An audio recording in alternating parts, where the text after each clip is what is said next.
So I wanted to talk a bit about body language in dogs. I'm going to be focusing on it from a dog to dog perspective for the time being, but a lot of this can be representative of dog to human behavior or dog to child behavior as well. So hopefully you should pick up some things in that.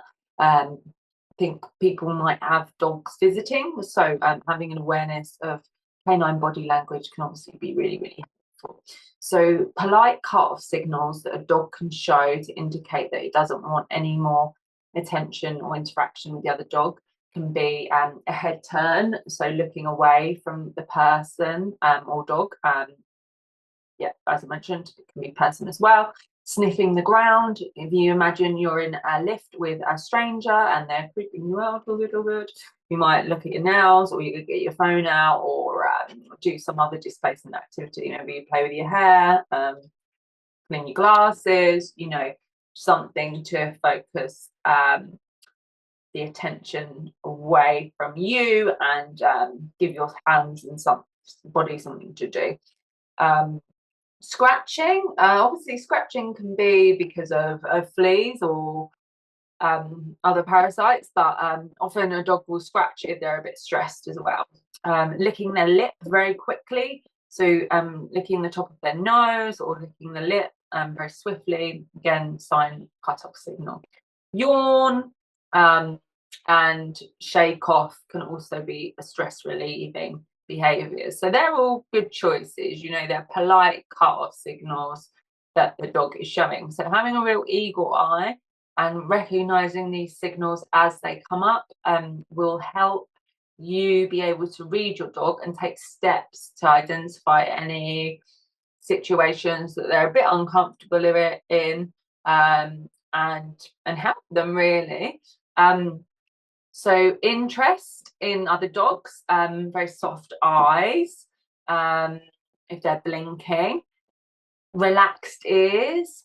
Often the play bow can be an indicator that they want to play, but just a caveat to that is that the play bow doesn't always mean I want play. It can be a distance creating activity, is to increase distance. So considering that. Sniffing the previous location where the other dog was, again, and sniffing rear ends, because our dogs can get a lot of information from these areas. So signs of stress, as we talked about, the yawning, the tongue flicks, dry panting, frantic sniffing, that can be a sign of stress. Refusing to go forward, so kind of putting the brakes on, if you like, and crouched, making themselves look smaller, shivering with a worried face. Again, that can be from dog to person as well. Sweaty feet, dandruff, and shredding of fur. Scanning and being really hyper vigilant and looking around for danger. Barking, lunging, fleeing from the trigger. So obviously we want to keep our dogs in the green zone as much as possible. We don't want them to go to, the red zone, the bites, the snapping, the very stressed, the unsafe. So having awareness of that is really key. So what can you do to help set your dog up for success at Christmas? So, just explaining to people from a person to dog perspective that it's not polite to go up to a dog and ruffle their hair, ruffle their fur, hurt their ear, not hurt their ears, intentionally hurt their ears. But it can be quite threatening for a dog if someone leaning over them and stroking them in a much politer way is approaching them sideways on, just like dogs do with each other. They curve around and sniff each other. Making sure any visitors have an awareness of any pain that your dog might be experiencing. Maybe they've got arthritis, or maybe they've had an ear infection, maybe they've got a sore paw. So just being aware, making people aware and mindful of that, so they're not going into those areas. Because just like us, if we're in pain, we can warn people that we've hurt our arm, say, you know, don't touch my arm, please. But our dogs can't do that, so we have to, you know, communicate for them. Making sure that our dogs have a safe place to go. So that could be under your bed, in their bed, in a crate if they like that, behind baby gates. But some of this will obviously need to be worked on beforehand. We can't expect a dog to just go in a crate overnight.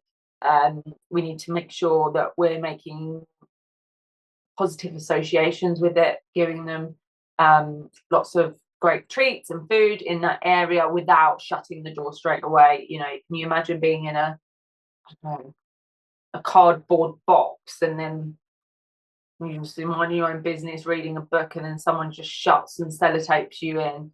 You know, you probably freak out, and quite often that's what people do, and people are told to do, unfortunately, because of the internet, to do with crate training. So we don't want to be doing that, because it's like you to freak a dog out and then build up negative associations with that area, and then you have to get a new crate if you can do it with a new crate at all. So yeah, slow and steady.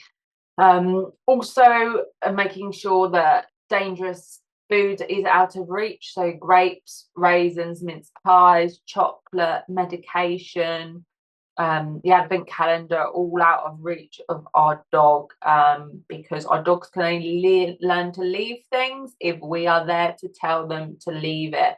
So we can't be expecting them to leave items that are tasty and in their reach, and not expect them to eat it. It's just not realistic.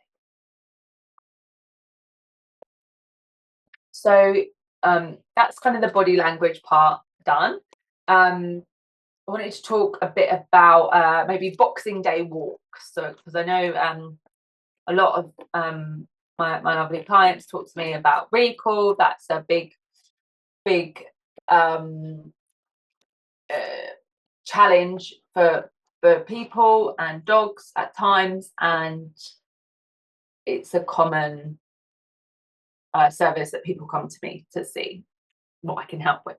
So if your dog is very distracted by prey, for example, I would be constantly rewarding your dog with your mark word or your clicker, and then feeding them for being close to you, just so they're learning that really good things happen around you. When they look at something, that trigger, whether that be prey, another dog, whatever, and they look at it, but then look away from it, not even necessarily back at you, but look away from the trigger, then feed them for that behavior, because that's when, you know, good things are happening. They're learning that looking away from that means food happens. Another thing is just move to, you know, management. It needs to be used in combination with training. So going to a less exciting area with less squirrels or less dogs, if possible, would be wonderful, just so your dog can practice getting it right. Making sure you are playing with the dog and giving them something to do on a walk, so they're teaching and learning. Well, you're teaching them and they're learning that great things happen around you, rather than off into the distance. So, you know, if you wanted to mark when a dog disengages, you'd call your dog away, you'd mark the cut-off signal, so when they look away, and when they move away, you can say let's go, and then you can give them a food reward. Smells, if your dog is very distracted by smells, excuse me.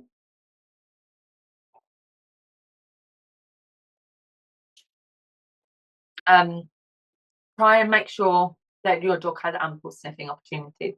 I saw a really nice quote from Renee Rhodes from R Plus Dogs, and she said, let's start talking about taking our dog for a sniff rather than taking our dog for a walk.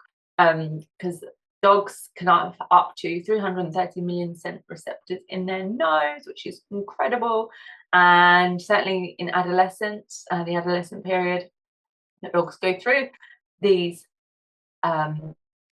this sense of smell is overwhelming. You know, they're smelling things that they've never ever smelled before. So it's really key that they're having chances to sniff and explore and do all of that. Important